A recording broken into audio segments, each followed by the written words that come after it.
you have heaped on me. I really wish my better half was sitting here and she could have listened to all that praise that you have heaped on me. And talk about the pressure that it builds on you as a speaker when someone introduces you in such a wonderful way. Thank you so much for your kind introduction. I'm truly humbled. So, ladies and gentlemen, let me ask you, why did you join Toastmasters? Quickly, why did you join Toastmasters? Responses in the chat box, please.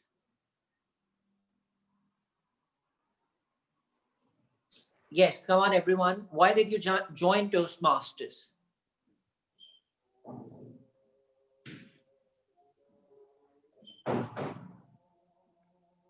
Expansion of comfort zone, wonderful. To learn to speak better, wonderful. To be a better communicator, the only place where I'm respected, not in office, not at home. To be a better communicator, to learn and unleash my leadership potential, to improve communication, to enhance communication, to excel at communication. Wonderful. So we all agree, all of us have different reasons for joining Toastmasters. Now, let me ask the seasoned Toastmasters, the experienced Toastmasters, like Toastmaster Arusa Kabul, Toastmaster Imran Rana, DTM Talha, DTM Atif, why do you continue to stay in Toastmasters?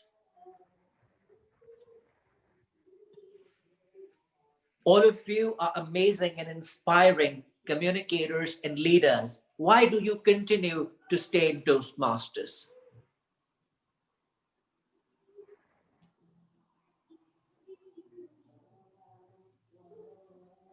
Yes, responses in the chat box, please.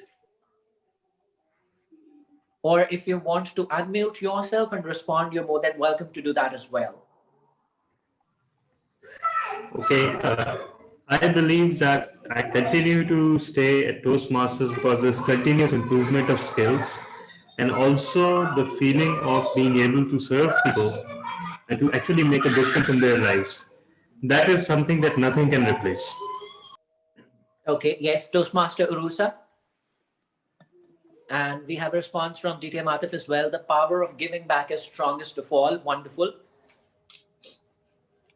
But I Toastmaster Faris continue. says, sorry? I'm saying I continue to stay because it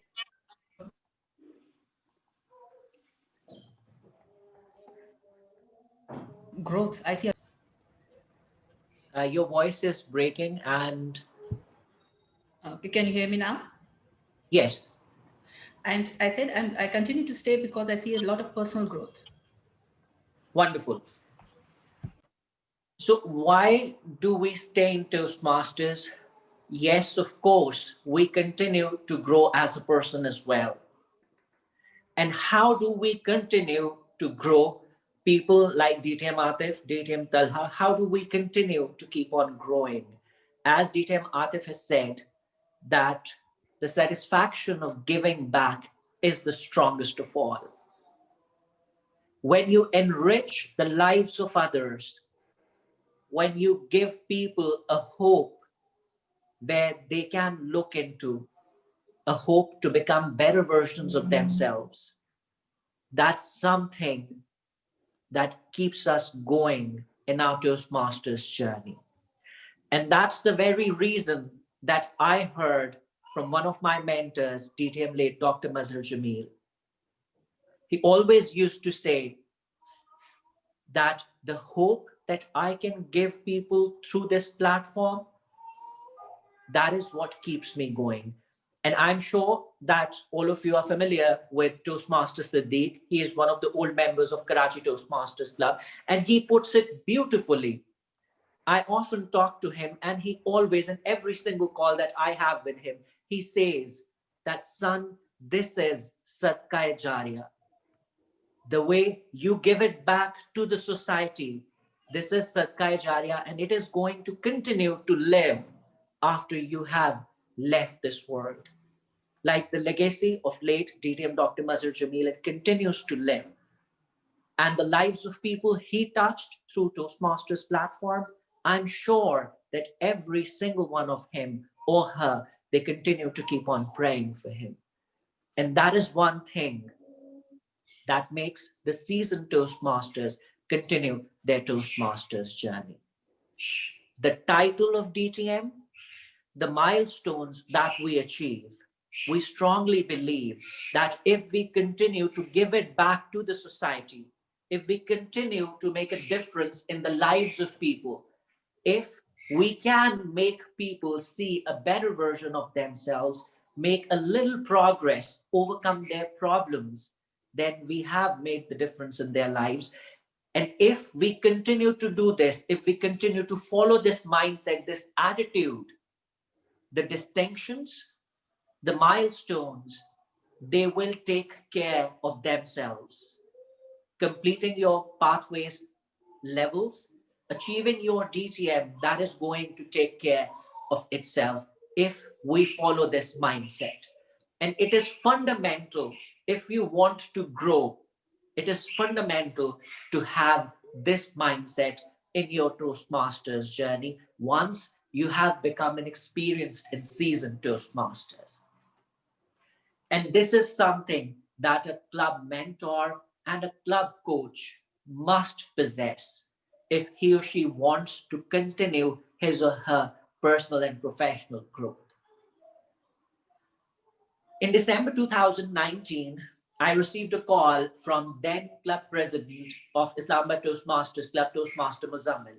And he said that Imamba, a software house, they want to conduct a speechcraft session and they want to have a meeting with us.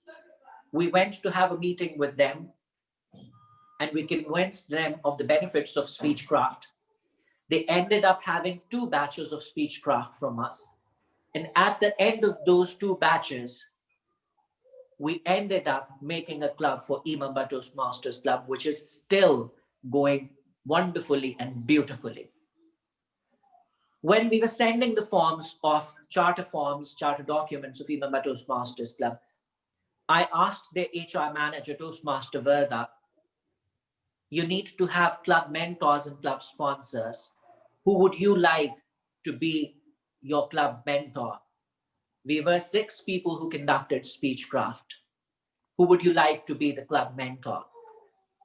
And she said that I would love to have you as the club mentor. I said, okay, let me sit back, reflect a little, and get back to you. That was when I sat back, I reflected a little, and I asked myself, why do I want to be their club coach? It's a corporate club. Their challenges are different. Their setting will be different. Their timings are during office hours, roughly. So what is it that I'm going to get out of it? And the answer that I received was my own personal growth and the satisfaction of giving it back to the society, nurturing those people, and then seeing those people thrive and do better in their life. I reached back to her and I said, yes, I would love to be your club mentor. Today in the morning, I reached out to DTM Atif. I had a very nice conversation with him and I asked him, can you share one experience of your being club mentor? What helped you during your service as club mentor? And he said that it is perseverance. One of the fundamental skills that makes us go through our lives as well, the struggles that we face in our lives. The prime example of that perseverance exhibited by DTM Atif is the PSF Toastmasters Club. He has been mentoring that club for the last 1 year. They have been having their pre-charter meetings for the last 1 year. And all of that effort led to the club being chartered this year, a few days back. And that is what perseverance is. And that is what he applies in his daily life as well whenever he faces a tough task. Our very own PQD, DTM Talha. I had a conversation with him where a corporate club in our district, Bear Toastmaster Club, their management decided, sorry, their management decided not to continue the club. I reached out to DTM Talha and I asked him, you served as club road director last year. What advice do you have in this condition? He said that we are working on it and you'll definitely hear a good news. DTM Talha, ladies and gentlemen, he is a member of 5 clubs. 5 clubs. That is a lot of money, a lot of time commitment, and a lot of effort. He reached out to the top management of Bear Toastmasters Club and he convinced them to transfer their charter to Quetta Toastmasters Club. That resulted in them transferring their charter to Quetta Toastmasters Club, and now Quetta Toastmasters Club, a community club, is going on. What did he get out of it? The only thing that he had at the back of his mind was touching the lives of people, spreading this message of hope and love, that yes, there is someone out there who still believes in you, who cares for you, and who is going to be there for you. He's a member of 5 Toastmasters Club. And why is he a member of 5 Toastmasters Clubs? Because he wants to continue to give it back to the society by guiding, nurturing, and mentoring people so that they can become better versions of themselves and they can keep on carrying that message of love and hope. I had a word with Toastmaster Imran Rana in the morning as well, and I asked him, what attributes do you think a club coach and a club mentor should have? And the one thing that stood out for me from a long list that he shared is that he always gives credit when it's due.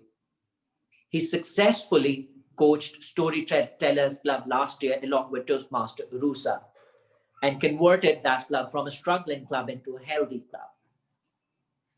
And he said that I always used to appreciate even the tiniest of things that the executive committee did beautifully. And that made a lot of difference. All of you will agree that a tiny push, a tiny pat at the back, it really uplifts your morale. It makes you feel like, yes, the work that I'm doing, people are seeing it and they are recognizing it as well. It's not in vain. And that does the magic. I've served as club mentor and club coach in both capacities. And what are some of the attributes that, from my own personal experience, a club coach and a club mentor should have in order to be successful? Which attributes I strongly believe that are going to help you in your personal life as well? If you want to be a club mentor, the first and foremost thing that you must have is the knowledge of pathways. Because, sorry, that is the new curriculum at the moment. And if you are a club mentor, it's a new club. They don't know about Toastmasters. They don't know about pathways. The executive committee is new. They don't know about their roles, about their responsibilities. So as a club mentor, they are going to reach out to you so that you can share your expertise with them. So it is fundamental for you to have knowledge of pathways. How many pathways are there? How the pathways system works? How can one become a DTM in pathways? That's the most important thing that you must possess if you want to be a club mentor. The second thing that I recommend that you should have if you want to serve as a club mentor is you should have served as a club president. Why as a club president? Because if you have served as a club president, you have gone through that process, that turmoil of managing the entire executive committee. where at one point in time, one person was feeling low, and you motivated that person and you enabled that person to perform better. You were there for all of your team. That's another thing that I recommend people to have if they want to mentor a club. Because if you have served as club president, you know what are the challenges that the club can face, what are the obstacles that the club has to go through, and then you can draw from your own experience and you can share those experiences with that club. The third thing that you must do is you must analyze the needs of sorry, the needs of the club. For example, when I decided to become a club mentor for Imamba Toastmasters Club, I knew that it is a corporate club. Its challenges, its needs, its requirements are definitely different from that of a community club. What we did differently at Imamba Toastmasters Club was we used to have one education session at least every month, 15 minutes of education session, and that did wonders. And that and that did wonders for the growth of the club and for sustainability of the club and for maintaining the interest of members as well. The fourth thing that you should do as a club mentor is, as I shared earlier, that you should have knowledge of pathways and you should know what are the requirements of the executive committee. The executive committee is going to reach out to you, or if they don't reach out to you as club mentor, it's your responsibility to share their responsibilities and how they are going to do those responsibilities in a nice manner. I conducted short workshops for the executive committee of Imamba Masters Club with their respective executive committee officers, where I shared their roles and responsibilities, the best practices, and I was always open and I was always reachable for them whenever they had some issue. Last but not the least, when you are a club mentor, always remember that alone you cannot do anything. You have a full team with yourself to support you, the executive committee of the club, and you have to guide them. And teamwork makes the dream work. So if you can help them, if you can trust in your team members, you're going to do miracles. As a club mentor, have the knowledge of pathways, assess the needs of the club, and how you can assist and support in meeting those needs. Guide and mentor the new executive committee. Teamwork is the dream work. Another other important thing, we cannot have the knowledge of every single thing in Toastmasters. You can always reach out for help if you don't know something. There are many times when I myself reach out to DTM Talha, DTM Atif, or DTM Samir when I'm not sure about something. I reach out to them and I ask them, this is the question that someone has asked me. What is your opinion on it? What does Toastmaster say about it? I never shy away from asking questions because that is how you learn and that is how you grow. And that is how you can guide your team in a better way and build better, knowledgeable leaders who can take your message of hope, your message of love, and keep carrying that message and spreading that message. Now, talking about being club coach, as DTM Talha mentioned, that when a club has 12 or less members, the club becomes entitled to be appointed a club coach. Sorry. Just to mention here, it's not a COVID cough, it's a normal seasonal cough, so that all of you can be relieved. So when You are a club coach, you're appointed as a club coach. You can be appointed as a club coach by two ways. You can reach out to the president of a club that fulfills the criteria for the appointment of a club coach, or you can reach out directly to me, or you can reach out our club rescue committee chair, Toastmaster Faria Iqbal, that I'm interested in being a club coach. What we will do is we'll conduct a short interview with you. And in that interview, we will try to assess some of the skills which are mandatory for a club coach to have. And then definitely we'll be seeking the permission of the club president, which club you're going to be coaching. Because the consent of that club is, of course, mandatory, since you have to work with that club. If that club is not willing to have someone as a club coach, then of course the whole idea of appointing someone as a club coach becomes meaningless.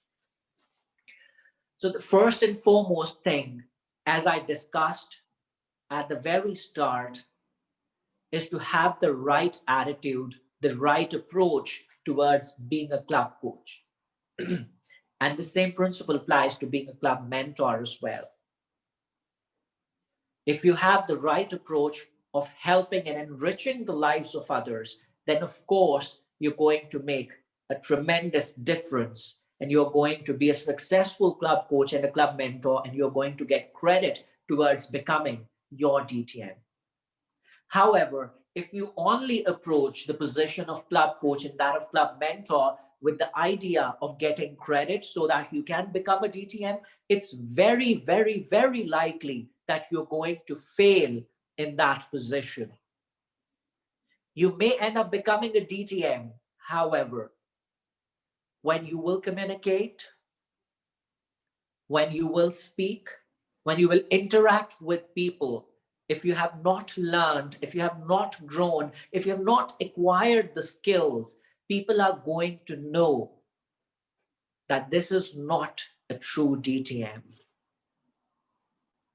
Or people are going to question, is this how DTMs communicate? I'll share a very small example. Recently, there was an online speechcraft, global speechcraft going on.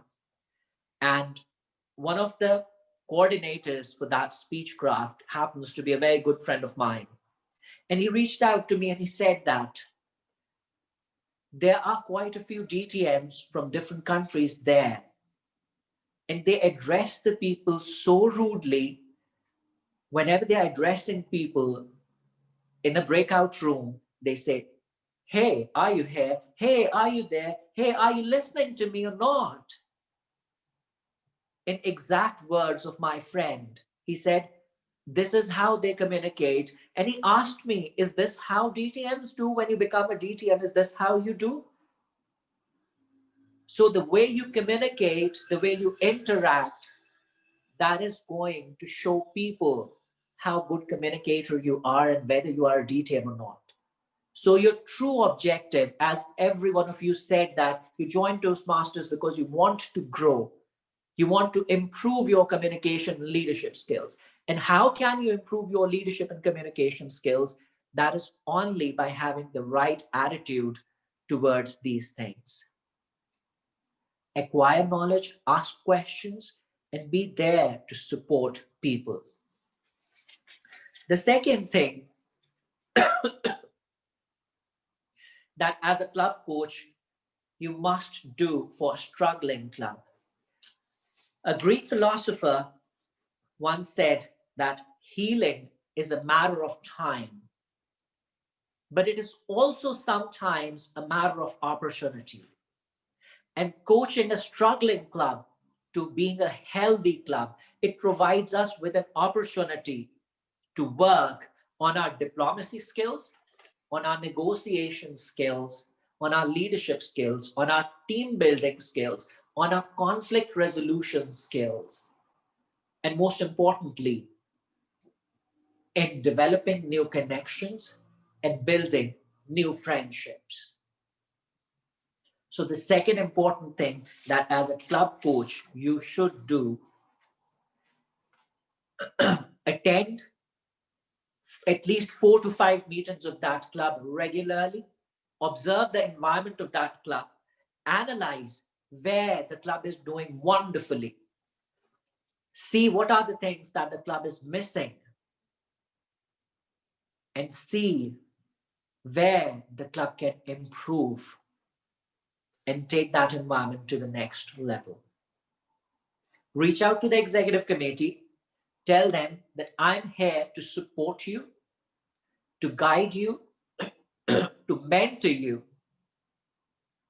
and then ask them to come up with a club revival plan of how, in their opinion, they can revive the club. Sit with them, go through that plan, and then you can recommend some changes based on your observations that you have made, you have jotted down throughout your 4 or 5 um, sessions that you have attended of that club. However, it's very important, do not be authoritative. Always be accommodating, always be empathetic of how the others are feeling. If you do that, the executive committee will come up with a wonderful plan and then discuss with them how are they going to implement that plan. Agree the timelines with them and then follow up with the executive committee. How are things doing with them? For example, last year, when I was appointed as club coach of Rawalpindi Toastmasters Club, the club had only 5 members. I attended their meeting. The club was meeting in a school. There was no fixed classroom in which the meetings held. Every single meeting, the room used to change. The rooms were poorly lit. The walls were dirty. The first thing that I did was I discussed it with the executive committee and we set out to find a new venue. We found a more professional looking venue. We entered into 2 years agreement with the owner of that venue. And the impact was definitely visible within the first few meetings. The meetings became more vibrant, the people became more comfortable, and the pictures became more colorful. And that is when we started aggressive marketing and membership building campaign, which resulted in a lot of guests coming in and converting into members. So you have to first attend at least 4 or 5 meetings, observe how the things are going and how the things can be improved. Discuss it with the executive committee and then take it forward and try to implement the things there. Recognize the achievements, as we discussed earlier as well. Toastmaster Imran Rana, it stood out for me that he always used to encourage and recognize the tiniest of things that the executive committee used to do in a wonderful way. And that is what we did in Rawalpindi Toastmasters Club as well. We used to celebrate birthdays. We celebrated the birthday of their club president and a few members. We celebrated when one of the members of the club made it to a leadership program of Harvard Business School. We even cut cake when one of the new members completed their level 1 of pathways. And we celebrated when 2 of the club members, they got positions at area level and one of them proceeded to the division level. We celebrated those things as well. What those celebrations did, they created a strong bond between us. Those celebrations converted us into a small family. And we started trusting each other and we started covering each other for their weaknesses. And the club started thriving and growing. The fourth thing is confronting conflicts. It was my weakest area. I always used to run away from conflicts. Whenever there was a conflict, I would just try to hide my face and I would not look there. And I would say, what conflict? I don't know. Who are you? I don't know you. That's what I used to do. I had a very detailed discussion with my mentor, DTM Anika, and she said that if you want to thrive, if you want to grow, you need to change this habit of yours. You need to confront the conflict, you need to take it head on. Discuss with the other party what is going through their mind, why are they behaving in a certain way. Share your insights, share your thought process with them. Both of you listen to it and then come up with a resolution of how you're going to solve that. That's exactly what I started doing. And that's exactly what I practiced in Rawalpindi Toastmasters Club as well. When the Vice President Education and Vice President Membership had some conflicts, I invited both of them to breakfast. We had a very nice breakfast and we shared our ideas. Both of them shared their ideas, what was their thought process. And at the end, both of them started laughing.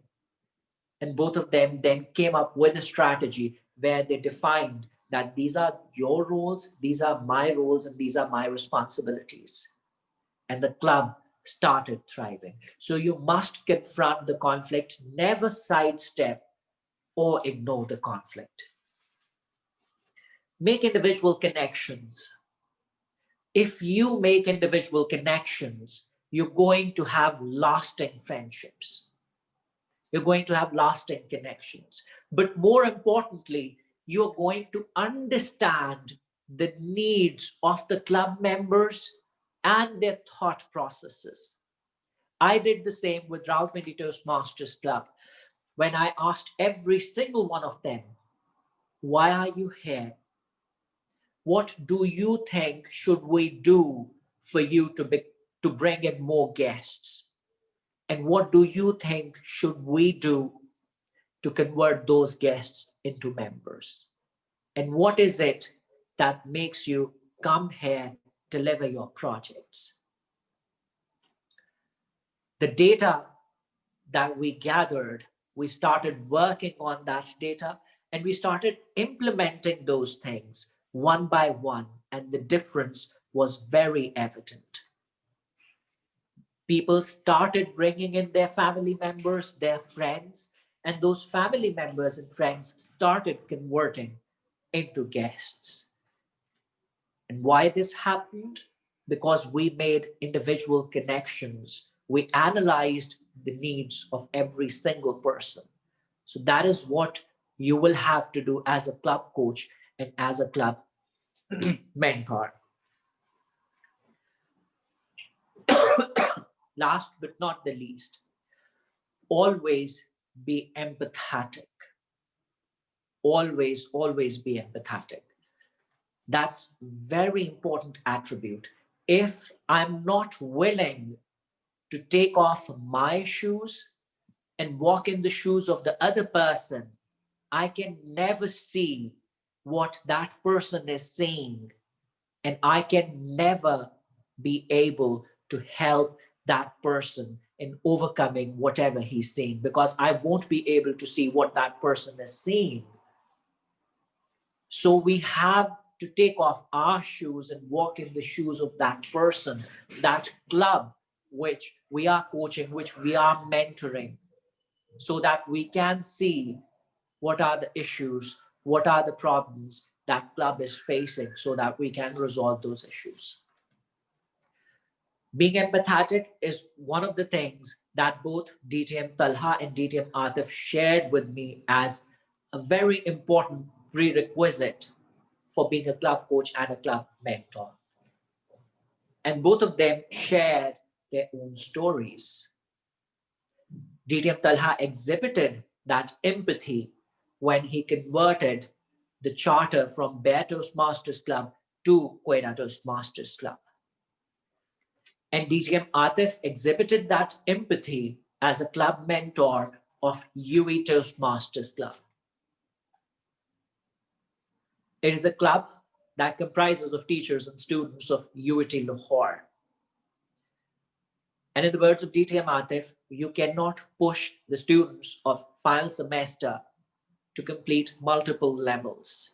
You have to be empathetic. You have to be in their shoes to see what they are seeing. That's where he exhibited empathy and his leadership skills. And he's there still serving as club mentor, and they're initiating an international conference in collaboration with UE University and UE Toastmasters Club. And more than 300 students of that university have registered for that conference. And it's still 21 days to go into that conference. That is the power of empathy. To recap, have the right approach, analyze the needs of the club, recognize the achievements, confront conflict, make individual connections, be empathetic. And as I mentioned earlier, do not shy away from reaching out for help whenever you need. We are here to help you. We are here to support you. And we are here to learn from you as well. If we don't know anything, we are going to reach out to you as well, because together, all of us can. Individually, we cannot. Over to you, DTM Talha. Thank you so much, DTM Umair. It is rare, it happens rarely, but it has happened that I am speechless right now. One thing that I can tell all of you, for those of you who do not know CDD Umair personally, although most of you do, whatever he said, he is that person. I've known him for 2 years. Whether you'll call him personally or whether you'll hear him in an event like this, he is exactly the same. He has the same set of values. And I believe it is a very rare breed of human being that happens to achieve that. And that is also reflected in his achievements. So, before transitioning on to the next session, I want you guys to write down any questions that have arisen as a result of this presentation. I will give you 4 or 5 minutes to do that, and then we'll transition on to a short session by Toastmaster Purusa, because I thought that as opposed to the initial organization, if you pose your question to both of them at the end, it will be more beneficial. So while you craft or think about your questions and note it in the chat box, let me share something very, very interesting. I hope it's interesting. I'm a very avid gamer and I like to play shooters the most. And Halo is one of my favorite games of all time. And I was stuck on the level of Halo. So I have this illusion about myself that I am the beast as far as shooters are concerned. So I only play on the highest difficulty setting. And as a result, I got stuck on a short section of the game for about a month or so. Now, taking into account what DTM Malik Umair said about the problem of resurrecting a club, having the right approach, my approach was not right. I was playing at the highest difficulty level and it was too good for me, to be honest. And then my signature move was to avoid conflict. How? I would snag a sniper rifle from somewhere and I would hide in a corner and just shoot down enemies one by one. That was my favorite move. That remains my favorite move.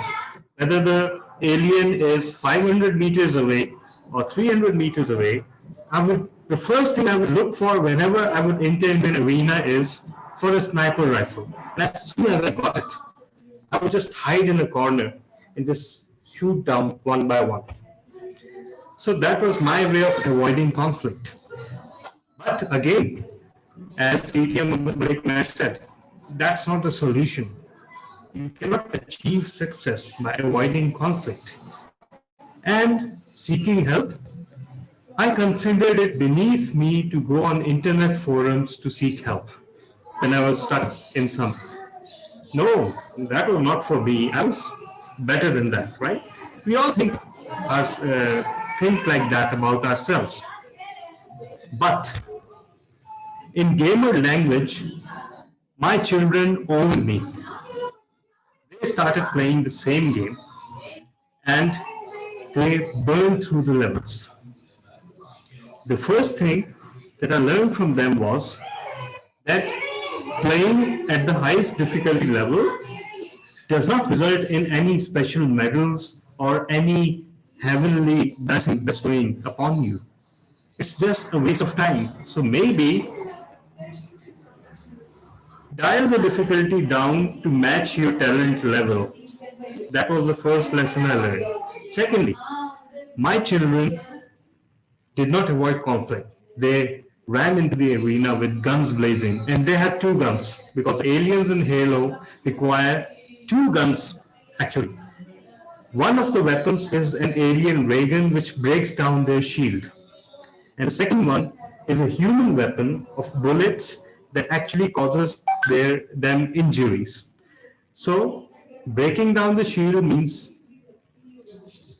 breaking through to a club in trouble and actually putting ourselves in their shoes. And that is what empathy is, for lack of a better word. And then the human bullets means holding them accountable. And finally, reaching out. So first I reached out to my kids. I watched them and then I asked them, how did you get through that level? And often the solution was right before my eyes.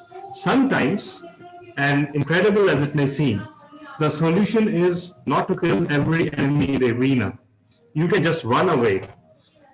You can just run like hell, and you can cross over to the next level. And then, seeking help once again, I finally fired up some internet forum, looked at some walkthrough videos, and that's how I got through. So ultimately, it resulted in me crossing that level. Because trust me, I don't know, it may be obvious to you all, but getting stuck in a level in a game for 2 months is the worst waste of time and energy and motivation that you can ever imagine. Nothing is worth doing. Nothing is worth your personal well-being and health, and least of all, a game like that. So, uh, all the things that PTM Malik Umar listed down, I actually employed while getting through that level. So, with that, now I'll invite Toastmaster Ursa, Area Director, Area 1, and President of Karachi Toastmasters Club. I asked her and Toastmaster Imran Bana to actually be the club coach for Storytellers Toastmasters Club, and they gave their time, their effort, and the club arose from a sick club to a club with distinction. The story is far more interesting than it sounds, and please put your hands together for Toastmaster Rusa. And meanwhile, I'll appreciate if you just note down your questions in the chat box. Over to you, Toastmaster. Thank you so much, DTM, for that lovely introduction. Hello, everyone. And uh, I don't know what to add after DTM Malik's big and very well done keynote speech, because let me start with a confession. I used to buy from Al Karam a lot, and they used to have this really good sales. And when I was, during my Toastmasters journey, I heard that there was a club being formed there, and that was a corporate club. And as we all know, what kind of corporate clubs are, their walls are too high. You cannot just, go there and visit those clubs. So I thought, okay, doesn't matter, we can't go there. I cannot do much. So, but then the news started circulating that the club was going to be closed down. The management had a falling out, and all right. So the club is going to be closed. But then some few dynamic, determined members, they came back to Karachi Toastmasters Club and then they joined and they started taking up roles. And some of those members are present in this meeting as well. And their growth trajectory has been amazing. Later, the same club was revived as a community club. And at that time, I was the VPE of Karachi Toastmasters Club. The team that was working on this project decided, let's use Sunday as the day, and it would be, people don't have anything to do, and the club would be full of vibrant, energetic people. Now, the biggest problem at that time that we saw was we needed an affordable and reliable place. It had to be something central in the city of Karachi, less density of clubs, and we needed to draw a lot of audience as well. Uh, I helped in that in a way that in some of my earlier encounters I had met a gentleman, and he had an outfit which suited our requirement. It was a small place, and I recommended that place to DTM Tala. He checked it out, and voila, we got our place. Now, a preliminary meeting, we included everything. We checked out the XCOM, we included PR, we discussed everything. We had everything set out for our first meeting. Now, once the meeting was concluded, we were dreaming of a new club. We were happy. The Peppy Club was taking, shape. I don't know about others, but I could feel a change happening. Now, our first XCOM, I can tell you, was new, spirited, and they wanted to commit to anything and everything they could do. The agenda for the first meeting was set and it was circulated. All the clubs were invited from Karachi. Well, I told you the room was like, it was a small room, so we invited anyone and everyone. And gave everyone a chance to speak, network, and have fun, do some chit chats. And I remember telling the team Tala and team Imran, this is going to work, this is going to be amazing. And again, I know it was too soon. Now, belief is one thing. It is necessary, but it is entirely optional. Like, we do go to our jobs, but how many of us do believe in our company missions, right? So we execute, but belief does take things up a notch. Now, initially during our meetings, we saw a lot of interest. People joined from various different backgrounds. Now, I myself started going regularly on Sundays, and I could manage to carve out time because I freelance. And when you freelance in front of a computer, I really needed the time to interact with people, and Toastmasters just fit in. So I was already on work from home assignments, like we all are now, and the scheduling Toastmasters was no big problem. Our initial XCOM was very dedicated, and I would like to draw your attention to a few observations I made being as a coach, I would say. The first team at a new club can make or break it. Our VPPR was a avid social media person, and she made sure everyone and anyone she knew on FB and Instagram, she could possibly lay her hands on. The storytellers, she made sure everyone would find storytellers. And it was even after 1 month after storytellers launch, we could see the photographs everywhere. Storytellers was everywhere. So we had guests. Due to that, we had guests from Bahrain attend and evaluate. We had guests from Saudi Arabia, and if I'm not mistaken, they are still with us on our guests list. That same initial XCOM also set the tone for member uptake. Now, since the club started, we started with around 8, and we kept on improving. The member retention and the new member intake was something the XCOM kept on reiterating to the members. And this was very important, because if the XCOM had just been, reveling in their success and sitting on that, the club would have been long gone. The third thing is that XCOM put all the members on the education fast track. As soon as the new members were there, they were giving speeches, they were getting something out of the system, they wanted to know more. So they were coming back again and again, and they even brought guests with them. And then came the tricky part, the part where club coaches and mentors are called upon. There were the elections. And suddenly this wonderful XCOM had to go and needed to be changed. Something entirely new and fresh needed to be installed, from the president to this SAA. Now, this was the challenging part for storytellers. added responsibility. It was fun, but still it was added responsibility for the members. The club was still growing in members, but it still needed to reach the distinguished status. So there were still things in the pipeline, and suddenly we noticed that member attendance was going down. There were lower projects on the agenda. So now what? We discussed, and we needed to fix this. I would like to share some things that I found out after those discussions and after those meetings. Some complicated problems have very, very simple solutions. We saw that people weren't willing to give speeches, and we tried to fix it by motivating them as much as we could. But in the long term, I found it kind of ineffective. In my personal opinion, the motivation process is goes something like this: we motivate someone, they book a slot, then they write a speech, then they back out, then they book again, then we motivate. So it's a circle that goes on. Instead, open the club for anyone and everyone to give a speech. Invite members from different clubs, give them a bigger space to work. So, and ask them to bring friends also. So the meetings are more involved. It's full of people, and there is a bigger space to work with. New members can come from across anywhere. Now, as you remember, the storytellers was like was made from Al Karam's club.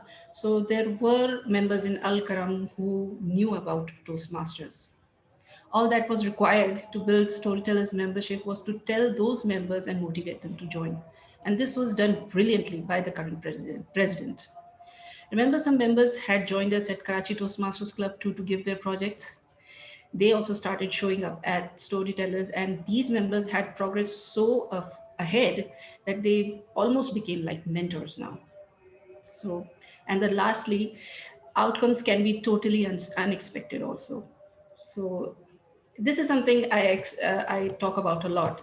When we started, I had assumed Sundays would be perfect for such a meeting, but people have a life, and later it turned out that Sundays were becoming difficult. And then Corona happened, and I thought maybe now people would have time, and again people did not have time. So eventually we changed the day. Personally, my journey as the club coach with storytellers was rather unique because I found out I could coach the way around the way, rather than starting out with the coaching and then going ahead. And I fell in love with the idea. I knew I could listen to problems and find solutions, but to help wade a club through one is an entirely different solution. It's not something I had even dreamed I would be up to, and even find the time to. But you know what? It doesn't really take any extra time. It's putting back all that you have learned and then using some common sense. While we conducted the first ever hybrid contest at Storytellers, before hybrid was even a concept, it was thrilling to see so many cameras being set up, having judges online, and these were the early days of pandemic, I can tell you, and was a very, very early adopter. Become a club coach if you can get the opportunity. To be a club coach, like DTM Umer said, you just need to be a good member in good standing and not a member of the club you want to coach. The assignment usually lasts for 2 years, and the success barometers are measured by the club standing itself. And the best part, what I like is that the credit goes towards DTM, and this pin also is something that we can get. So as we are expanding in size and new clubs are coming in, trust me, this is one of the chance that we should not let go. And anyone in this meeting has an equal chance of getting this credit. And look at the maths of it. Isn't it so good? I mean, unless you're like really good, two pathways in 1 year, which is a possibility, we can do that.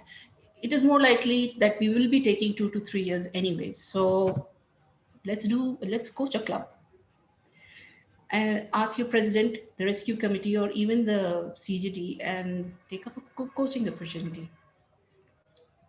Essentially, discover your gift, develop it as you go, and then Keep giving it.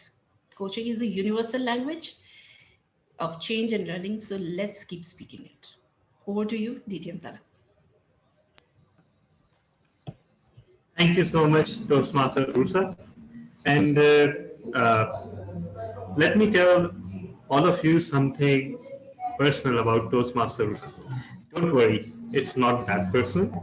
Uh, Toastmaster Rusa is a master of understatement, and she is very, very modest in actually listing out her contribution.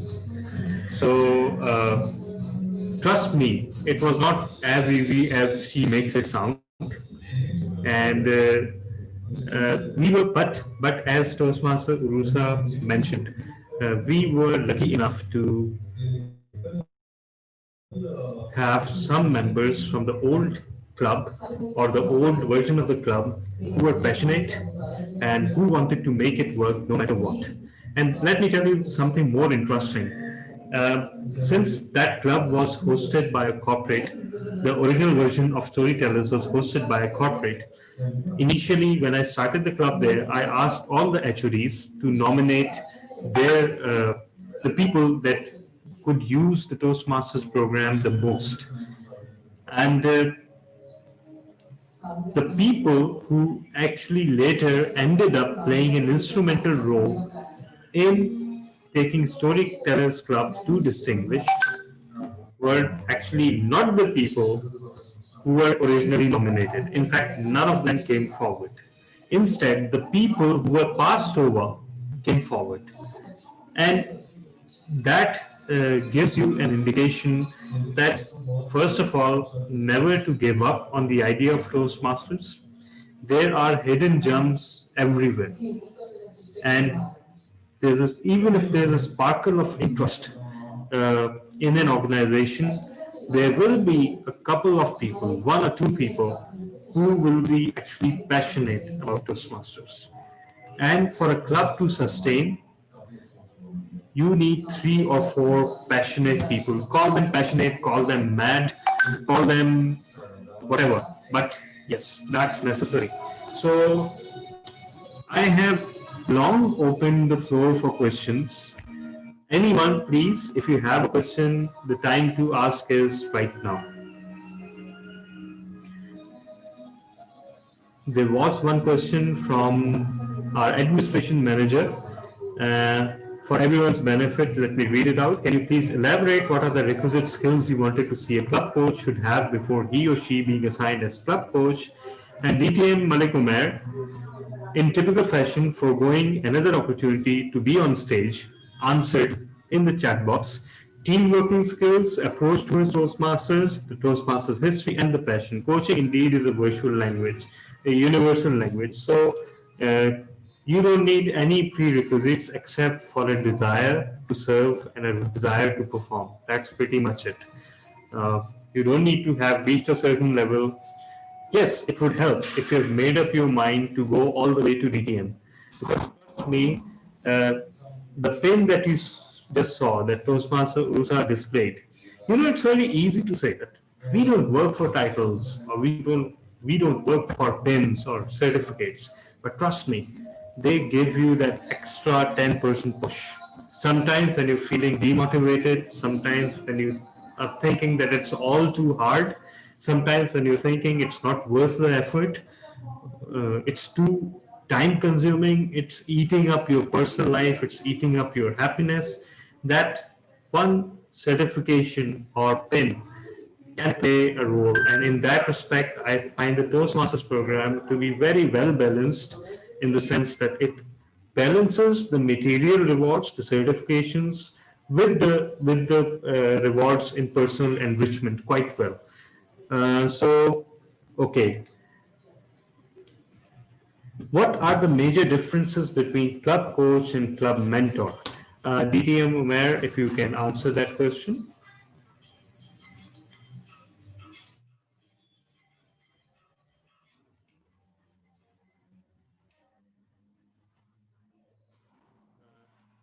CTD Umair, are you there? Sorry. Your voice was breaking. I couldn't understand. Can you please repeat? Yeah, no worries, no worries. The question is, what's the major difference between club coach and club mentor? A club coach is usually assigned for a struggling club, the club that is an old club and their membership has dropped to 12 or low.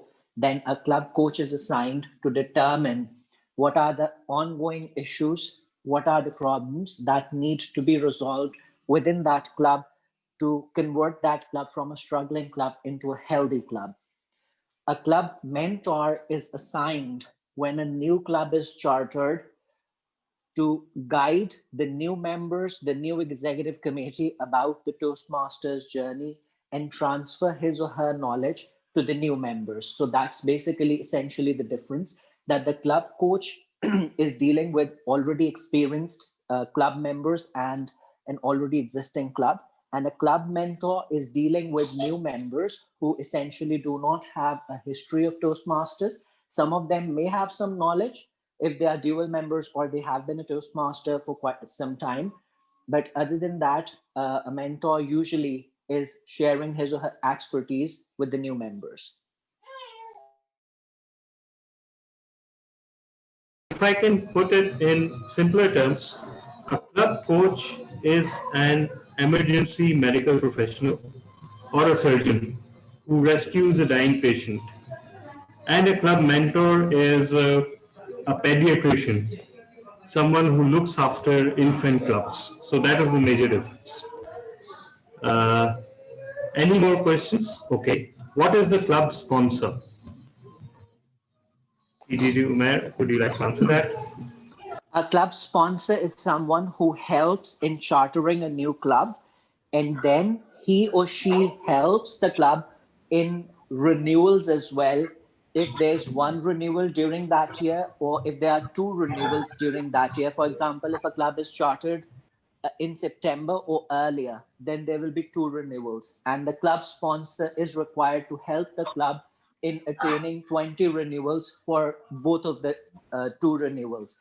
And if a club is chartered after September, but before April, then the club sponsor is required to ensure that there are 20 renewals in the next renewal cycle.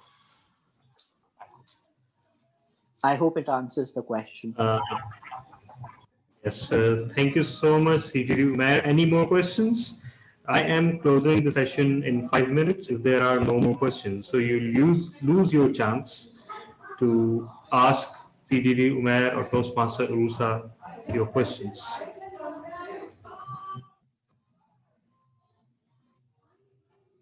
My daughter was sleeping and she just So, woke up and she was crying. So as soon as I picked her up, she vomited some milk on me, and now I am trying to find a way to solve that issue as well. well, now that gives us a pretty good idea what a club mentor has to do. Yes, exactly. So I must salute you. I must salute you, CTV Umar. Clearly, you were not 100% medically fit, but you conducted an amazing session, and I believe, personally believe that uh, you're fond of talking in lists. So even during phone calls, you talk in lists, first, second, third, fourth. That's a sign of extraordinary capacity for organizing your thoughts.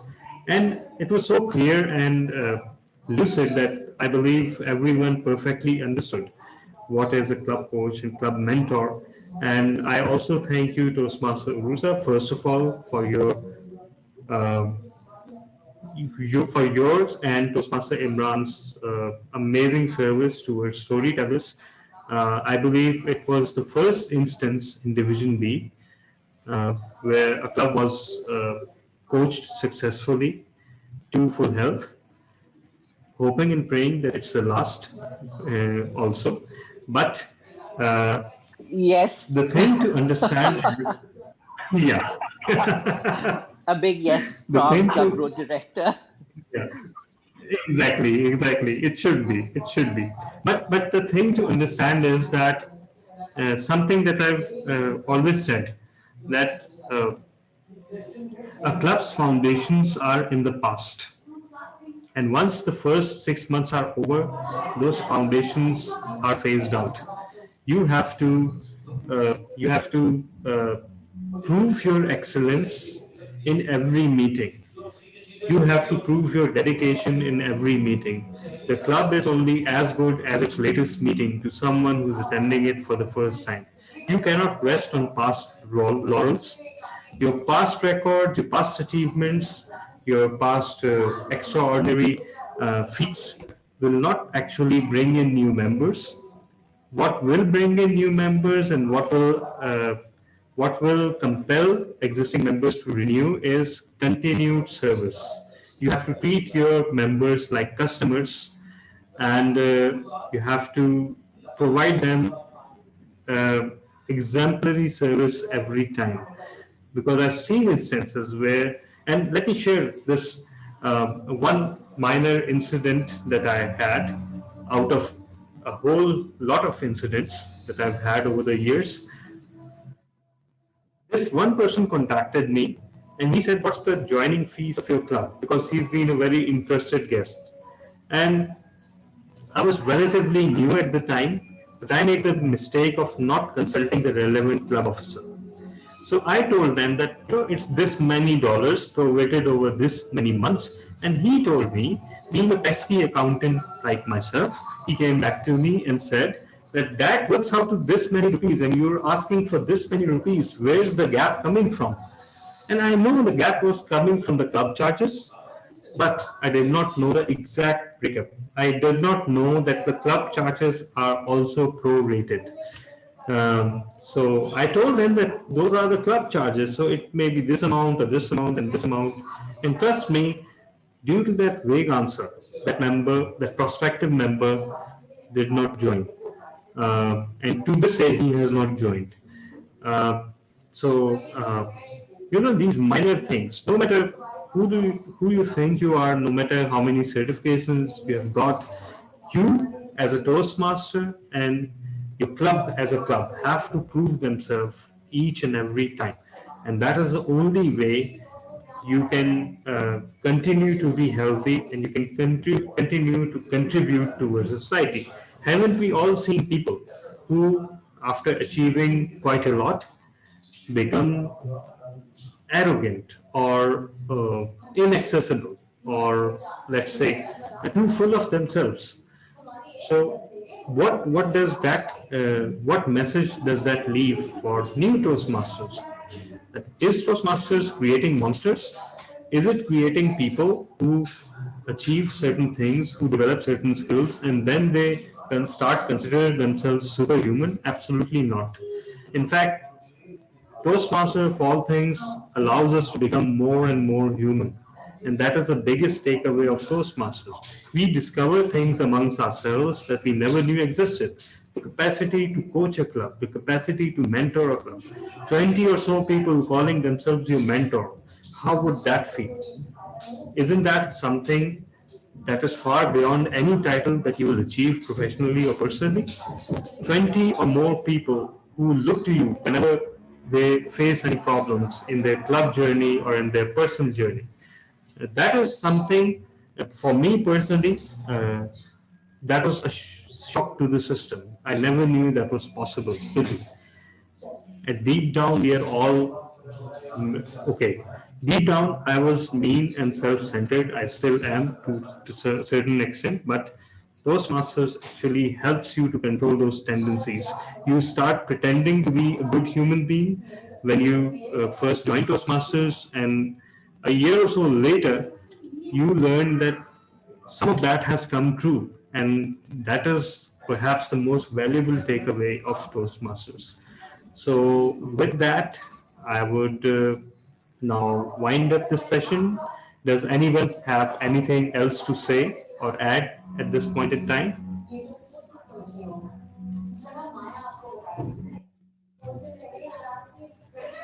Okay, then let's all turn on our cameras and let's not forget the photograph.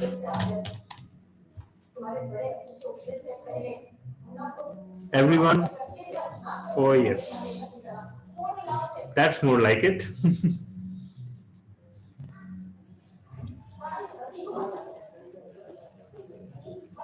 Okay.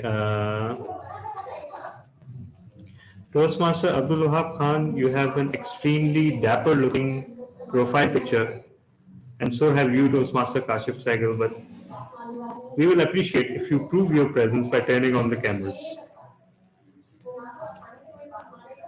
Okay, I'm taking a picture in 10, 9, 8, 7, 6, 5, 4, 3, 2, 1, and yes.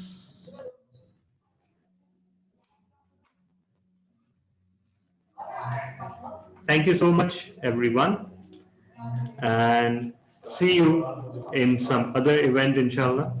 Uh, in December, we plan to have a session on parliamentary procedures, and perhaps we're also considering another surprise, which I just discussed with the CGT Umair. Let's see what comes out, but stay tuned, and thank you so much, everyone, for your participation.